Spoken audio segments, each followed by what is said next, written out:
ándale pronto. Yeah, we're still doing High June. Yes, well, this is actually our last one. Yeah. Unfortunately. Yeah. For a while. Well, it's the last High June for this June. Yeah. Hello, everyone. Welcome to the MustacheAndTheBeard.com. Two Grey Geeks changing the world one post at a time. My name is Louis Matos. I am the Mustache. And my alter ego for this month is Sheriff Medalla. All right. And joining me today, as always, is my partner in justice, my PIJ, my buddy. Hi, Junior Figueroa here, a.k.a. The Beard, also known as Sheriff Corona. Yee-haw! Coming to you live from sunny Puerto Rico. Yes. Sunny, hot, humid Puerto Rico. Yeah. And still a little shaking and jiving. Yes, we're still having earthquakes. We've got a heat wave. We've got earthquakes. We've got the coronavirus. Puerto Rico's turning into a place not even the devil wants to go to. We're also having a drought. Oh, we're having a drought. That's true. This is true. So, yeah. We got plenty of thunder and lightning. No water. And it's hot, and you want to take a shower, and, there's not that much water. Not that much water. I was 2 days without water this week. All right. We are here today to share our newest streaming cinema authentic review. Number 2. Yeah, number 2. It's a new feature, the Scar video, number 2. Today we put under the microscope Blazing Saddles! Yeah, Blazing Yay! Sheriff Bart and the Waco Kid. Yes. Awesome. Cleavon Little and Gene Wilder. Mel Brooks comedy, Blazing Saddles. Blazing Saddles. Yes. Not really what most people would think of when they're thinking about a Western. Why did we choose Blazing Saddles? Well, actually, we were originally going to do Shalako with Sean Connery and Louis L'Amour, but as it turned out, nobody had it. Wasn't on Amazon. Wasn't on Netflix. Wasn't on any of the movie sites that we frequent. Mm-hmm. Nobody had it. So there went that idea. You were even willing to pay. I was going to pay for find it. A pay channel. Yeah, I couldn't find it. What's up with that? Yeah. Anyway, so we decided to do Blazing Saddles. It's a Western, and it's a comedy. It's Mel Brooks. We figured it's apropos, and we could go out. We could go out of High June with a laugh. Now, when we first decided that we were going to do High June, we talked about movies we wanted to cover. Right. Now, we talked about Blazing Saddles beforehand. Because we're the type of guys that, we wanted to cover Randolph Scott. Yes, we wanted to cover John Wayne. Which we did. But we also wanted to cover stuff that is out of the norm. Right. So when... We could have done like everybody else and done The Searchers and Red River and High Noon and Butch Cassidy and the Sundance Kid. And there's nothing wrong with these movies. I love these movies. Yeah, we didn't cover Roy Rogers. We didn't cover Hopalong Castle. So there are a lot of... We know we didn't cover a lot of things because it's only a month. But that's the kind of stuff that everybody covers. That's correct. We don't think that way. We're slightly off center. Uh-huh. So what we wanted to do... Some people might say more than slightly. I was trying to be generous. What we decided to do is to go Westerns, but in some way a little offbeat, like Bone Tomahawk, like Breakheart Pass. And now Blazing Saddles. That's why we chose this and why we couldn't do Shalako. Right. All right. So pre-production for some background, like we always like to do. Sure. Blazing Saddles is a 1974 comedy western satire. All right. So it's important that you keep that last word in mind, satire. Satire. All right, so directed by Mel Brooks, like That's you what said. happens when you sit down on a tire. Yeah, sat on a tire. Satire. Written by Mel Brooks, directed by him. It wasn't only written by him, but There's like 5 writers Yeah. on that staff. so Norman Steinberg, Andrew Bergman, Richard Pryor, and Al Uger. So immediately I emphasize Richard Pryor because that explains a lot. Yes, if you've seen Blazing Saddles, that explains a lot. All right. So the movie is a satire on the inherent racism that is obscured by the wistful nostalgia and romanticism that people have for the stories of the American Wild West. Yes, when we think of the Wild West, we always think of those Gene Autry, Roy Rogers movies that are just so filled with heart. And so sometimes we forget that there is racism and that it's overt sometimes. All right. So Andrew Bergman wrote the story. It was supposed to be called Tex X, a la Malcolm X in the Wild West. Alan Arkin was going to direct, and James Earl Jones was going to play Sheriff Bart. But talks broke down like they sometimes do. And even though there was enthusiasm about the project, there wasn't that much enthusiasm. So when Mel Brooks heard that they broke down, they was like, oh yeah, I want that one. And this is a young Mel Brooks. This is going to be the second movie. Right. That's important to remember that. Because now when we think of Mel Brooks, we think of him as this comedic icon. And understand that this is only his second movie, which means that it could easily have been a flop, and that could have been the end of Mel Brooks' career. He didn't have cred. The cred, and he also didn't have the pull. You know, towards the end of his movies in his career in making movies. I mean, what Mel Brooks said went. You know, the studio wasn't going to buck him on anything. Yeah. But this is only his second movie. He could this movie could easily have gotten canned, never released, and that would have been it for his career. Yeah. It was lucky for Mel Brooks because he wanted to do it from the minute that he heard that it was gone, that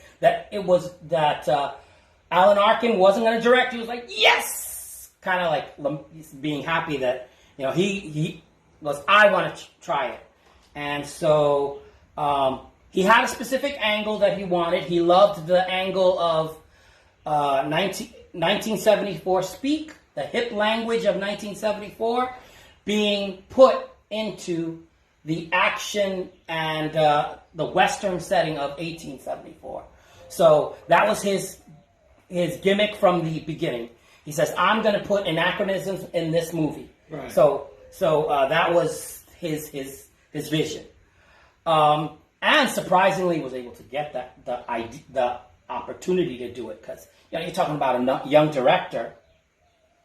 All right, so he was able to include, he wanted to have writers all together because he liked Bergman's story, but he wanted to change it. So he put a sign on the wall. Remember I told you in the writer's room, he put a sign up and he made this very clear from the beginning. Please do not write a polite script. All right? So the writing was chaotic, he said, and he called it a drunken fistfight to have ideas included. And Brooks said that as the director, luckily he had control, so that when he said, okay, that's enough. Yeah, he had the final say. Yeah, he had the final say. All right. There's a couple of more pre-production notes. The title, Tex X, was rejected because it sounded pornographic. Which it does. Now, if you think about it, right? Yes. You're like, Tex X. Tex X, Yeah. And so they wanted to avoid... Western porn.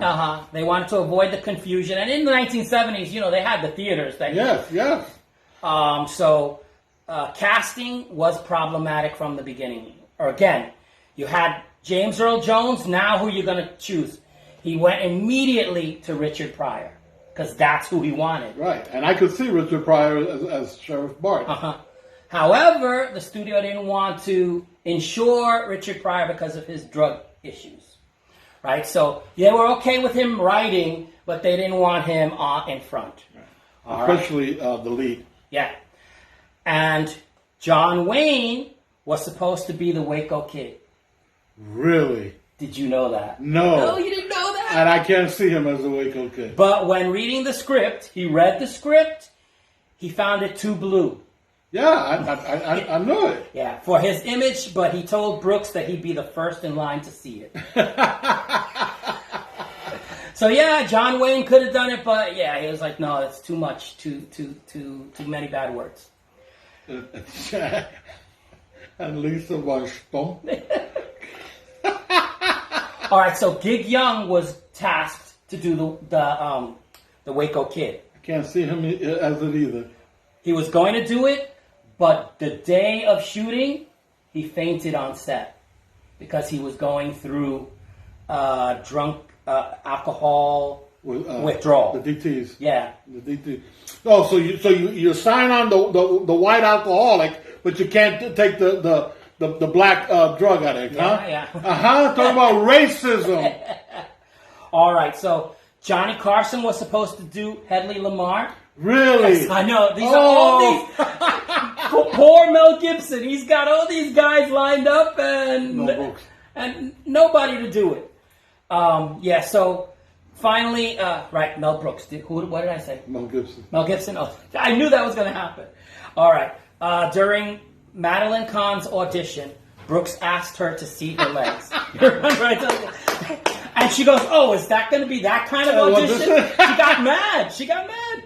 And he goes, they didn't know. Well, no, the point is that they didn't know each other at this point, despite the fact that later on, Madeline Kahn becomes part of Mel Brooks' stable. Right at this point, they're meeting for the first time, and he says, "I want to see your legs," and she's like, "Oh, it's going to be that kind of audition." And he goes, "No, I'm happily married, and it's just I want to riff on Marlene Dietrich." And Destry Rides Again. Which it is. Yes. If you ever watch Destry Rides Again, which is Jimmy Stewart and Marlene Dietrich, and you see her big number, right? Her big number that she does in the bar, in the saloon, you'll see how this is a spoof of that. Yeah, totally riffing on it. And so when he says that, she goes, okay, so she lifts up her skirts and says, no touching. And I could see her saying that. Yeah, I totally could. I could see her saying that. All right. So we talked about when we were watching this together. The first thing I'm telling you while we're watching is I'm so uncomfortable with this movie because it is so much, the N-word is used a lot. It is clearly intentional. It made me uncomfortable while we watched it together. I told you, I am really uncomfortable with this racially charged language. And then also they used homophobic slurs. It's just so. Okay, faggots. I'm not saying that. I'm quoting the movie. You're supposed to be uncomfortable. And once you look beyond the language, there's something special here. Mel Brooks purposely set out to make people uncomfortable. The language was designed to make people uncomfortable. What's next, oh wise one? Okay, Bearded One, this is now the summary part, which you usually do the reading of it. But I don't have my glasses. Yeah. I don't have nothing. All right, so when a railroad must make its way through an old west town in order to deviate from quicksand, a corrupt politician appoints a black sheriff over the very homogeneous population. The sheriff quickly becomes the politician's most formidable adversary. And so that's pretty much what the movie's about. Yeah, he makes the black sheriff thinking that the town is going to fall apart. It's going to reject him and fall apart because they've been given a black sheriff what happens is the black sheriff actually pulls the town together and becomes the number one opponent of the corrupt politician. And so the corrupt politician inadvertently created his own defeat. And it's a very homogeneous, I can't even say the word, the homogeneous population, because they're all white. They're all white. And they're all Johnson. And they're all named Johnson. Van Johnson, Howard Johnson, Anal Johnson. I know, it's just like Johnson and Johnson. Johnson and Johnson. They're all Johnson. Yeah. All right, so. But they're funny. Yes. That town is hilarious. All right, so we're going to talk about the characters now since we got the... Okay, and so now we'll talk about the people in the town. Right. Black Bart is played by Cleavon Little. He conspires with us, right? Because he's always breaking the fourth wall. Yeah, that anybody who's watched a Mel Brooks movie knows how often they'll break the fourth wall. Mm-hmm. And he's constantly turning to the camera, either a wink, a smile, an expression, or even talks to us. Shows a little disgust when they use the N-word a little bit too often. He looks into the camera like, can you believe this?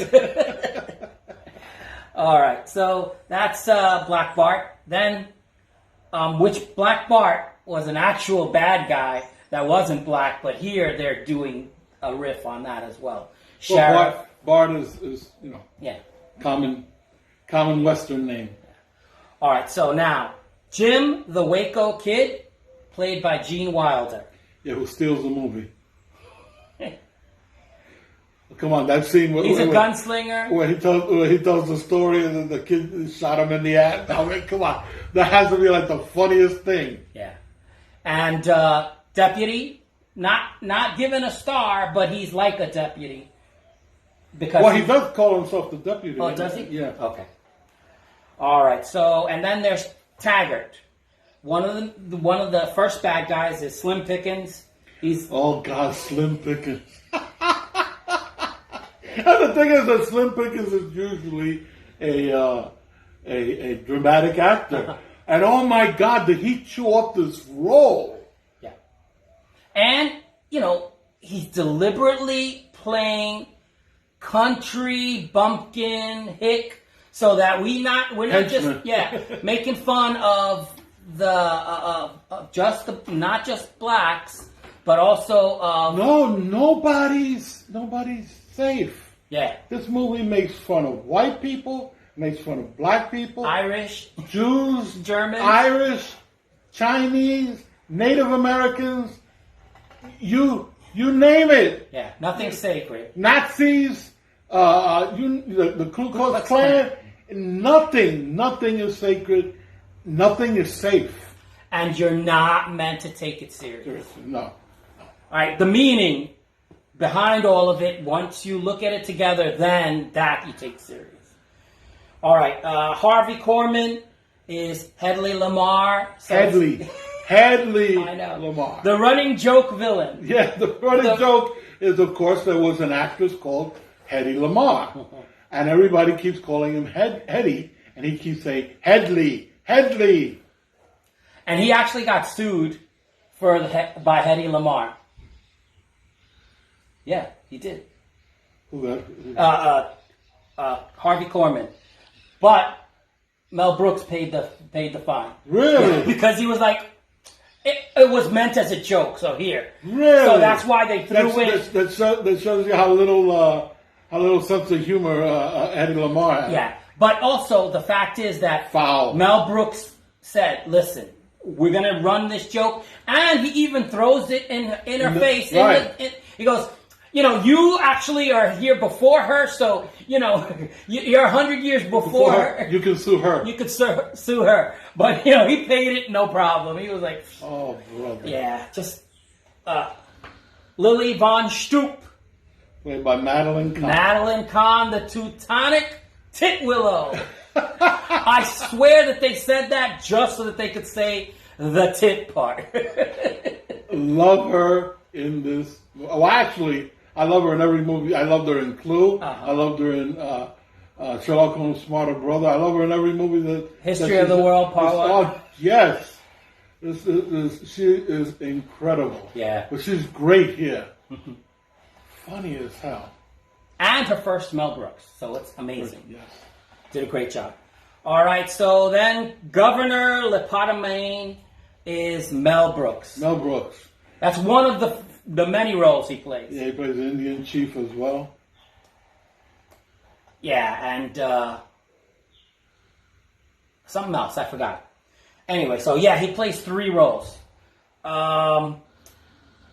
There's Mongo, Alex Karras. Yeah. I think this is like his first role. I think so too, and and he did a great job, obviously, because he kept getting roles. Uh-huh. All right, and he plays. What does he play? He plays the football player. He plays a giant. Uh-huh.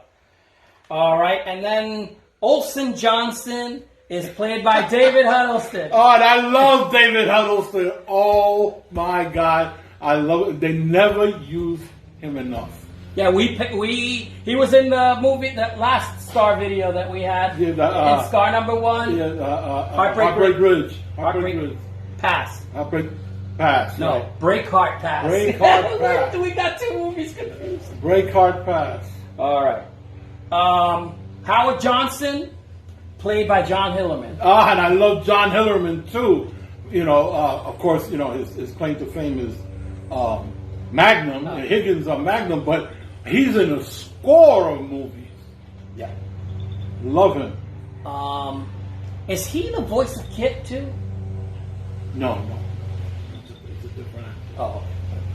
All right. Harriet Johnson. Harriet Johnson is played by Carol Arthur, who's Dom DeLuise's wife. And she's the one that is, in the beginning, like kind of like racist, very overtly racist. And she kind of like. What did she tell her? She says, "Up yours, nigger." He tips his hat to her and asks, and says, "Good morning," and she says, "Up yours, nigger." All right. Then Buddy Bizarre. This is the last one that I'm going to cover. Buddy Bizarre is the gay director by Dom DeLuise.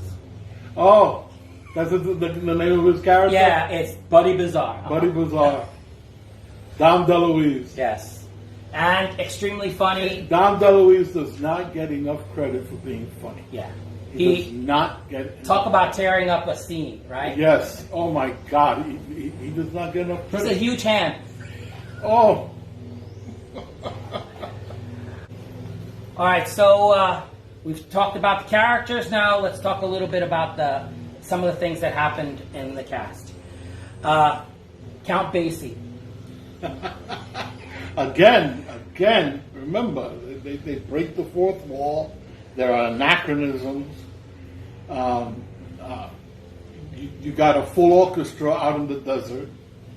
As Sheriff Bart is going to the town, right? He's riding his horse, and you hear the music in the background, like you would normally do in a regular movie. But then he passes the orchestra with Count Basie playing the piano. It's like, oh my God, yeah. They just break the fourth wall. All right, like I said, Brooks played extra roles. Another little tidbit is that during the church scene, right, Anne Bancroft is supposed to be in, and she's costumed and she's covered so that she doesn't stand out. She didn't want to be. She wanted to be a part of it, but she didn't want to stand out. She wanted to be an Easter egg. Yeah. Let's see. Talk about the executives. The screen test. Oh, you mean when he showed up? Yeah, once the movie was done, right? The movie was done. Uh-huh. The movie was done. Now it has to be cleared by the studio. So you've seen this in movies on TV. They have their own little theater, and Mm-hmm. they put it on. And Mel Brooks was sitting with someone else. I don't remember who it was. It was probably one of the other writers, And he's sitting behind the executives, and the executives are watching the movie. This is the movie. right? They watched the movie, not a peep. No laughs! Not a sound, not a giggle, not a laugh, not even a harumph. Right? No anger, right? Nothing. And the thing is that Mel Brooks and the other guy are anxious. They're having an anxiety attack. And as the movie is playing and there's no reaction, their anxiety is getting worse and worse. And that's how the movie was greeted by the executives, with almost disdain. So I totally see that. And so, again, remember, this is Mel Brooks' second movie. He doesn't have the confidence that he has later on. So he's thinking to himself, have I Pushed it too far. Have I created a bomb? Is it no good? I think it's funny, but is it just me? We who made the movie think it's funny, but are we too close to the project? Are people going to think it's funny, or the executives' reaction, what the public's reaction is going to be? So to know one way or another, they rented a theater. They filled it with people, random, sampling of people. Filled the theater, played the movie. They started laughing from the beginning. Hysterical laughing through the whole movie. That's when Mel Brooks knew he had something here. And luckily, there was one studio, again, I don't know who it is, there was one exec who went to bat for Mel Brooks and had the movie released as is. No changes, no tinkering, no doctoring. Because a lot of times studio execs do that and then they ruin a You use the N-word 42 times. We can only let you use it 30 times. Yeah. The music is bad. Change it, right? It didn't happen. They went with Mel Brooks' movie, and the rest is history. Blazing Saddles is a cult favorite. The reception was they did it. $3 million was the budget. Reception was, which is a lot from '74. Right, a lot of money. Yeah, '74. 120 million at the box, at the gate. So first run, 120 million. So it more than made up for its money. Now you know how we got Young Frankenstein, Robin Hood Men in Tights, Santa Movie, and all those other Mel Brooks extravaganzas, Spaceballs. Now you know how we got it. Because Blazing Saddles made 120 million. So what's next, old wise one? Well, Bearded One, if you recall, Yes. last week when we did our first Scar video, We did a Scar video? You came up with a segment. I did. Yes, you did. Of what part did you like the most? Ah, yes. Oh, and I want to add, what part did you not like the most? All right, so what part did you hate? What part did you like? Okay. I'll do the part that I'll do the hate first. Okay. Let's end on a positive. Okay. Right? Good. I fully understand Mel Brooks' crazed sense of humor. If you've ever seen an interview with Mel Brooks, you'll understand his crazed sense of humor. And it translates into how he makes movies. He's constantly breaking the fourth wall, constantly reminding you that you're in a movie. Yeah. It's weird. I did not like this movie's the segment at the end where we come out of the movie, right, into the real world. The Dom DeLuise dance routine, the But is that really the real world, or is that another movie? It's the real world because it's supposed to be that he's telling us this is a movie. Okay. So that, and then it spills out into the street, and then Harvey Korman goes to Grauman's Chinese Theater, you know, and all that. I think that was for me it was too much. It was he took it too far. I didn't mind the anachronisms in language. I didn't mind the toll booth in the desert, but that was simply too much for me. So I didn't like that. But what my favorite part, I keep coming back to that. My favorite part of the movie is when they introduce the Waco Kid. Gene Wilder is the Waco Kid, and he tells his story. I find it hilarious. Gene Wilder's delivery is perfect. This is why I can't see John Wayne doing that. I can't see Gig Young doing that. This was Gene Wilder was perfect, and for me, I think he steals the movie. That's what I didn't like, and that's what I did like. It's funny. It was the part that I hated the most, was the breaking of the fourth wall, because as it's happening, I'm like, oh, come on. So yeah, we both were like, okay. It's like, but, you know, in retrospect, I will go back to that when we do our ratings and recommendations. So it's still the part that I hated the most. The part that I loved the most is Madeline Kahn on stage. It's just... You know, Lily Von Stoop. Lily Von Stoop. She's I'm tired. And tired of playing the game. Yeah, so but she still looks pretty damn sexy. Yeah, she's got legs. Yes. She's got legs. So yeah, I that's my favorite gag, I guess, of the movie, and so.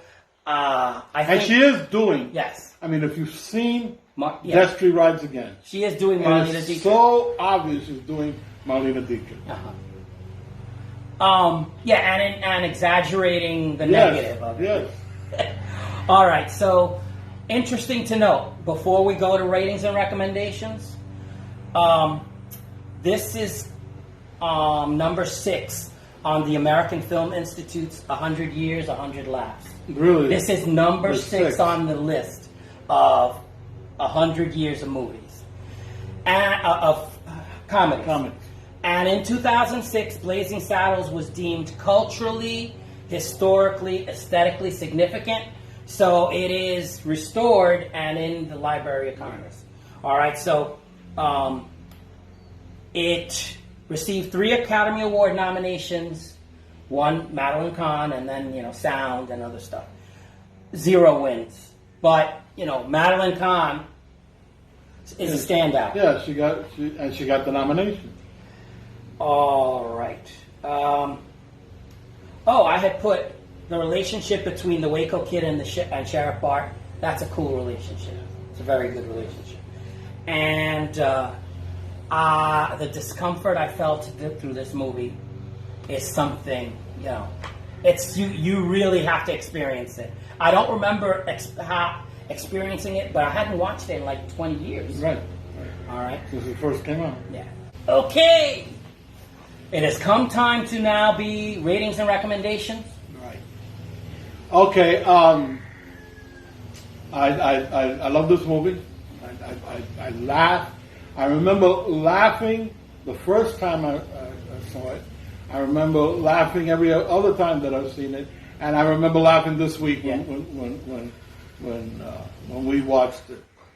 So, I mean, what more are you supposed to ask out of a movie, a comedy movie, than that you laugh? Mm-hmm. If I'm laughing, it did its job. So, I recommend this movie. If you like Mel Brooks, watch it.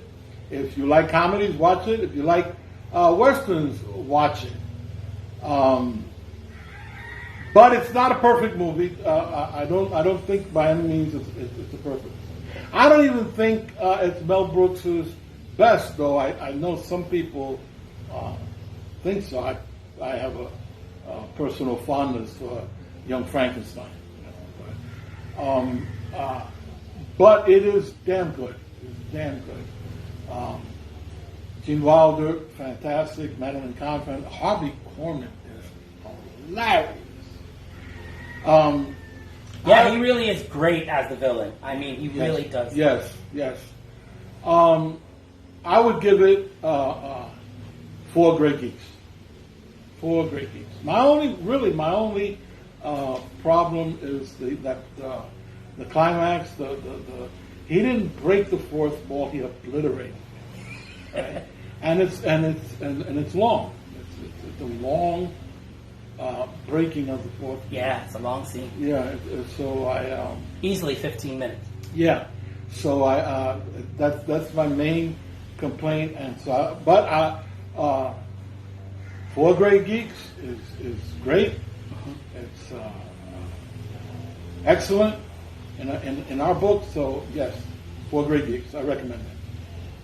All right. I have to tell you, my first reaction was I wasn't sure I liked this movie, but the more I watched, I studied it and thought about it, the more I went into, some of the things like that plaque that he put up in the writer's room where he says, don't be polite, please don't be polite. It's just, they accomplished that.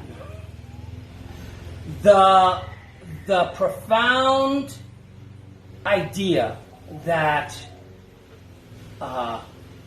this black sheriff could actually turn an entire racist town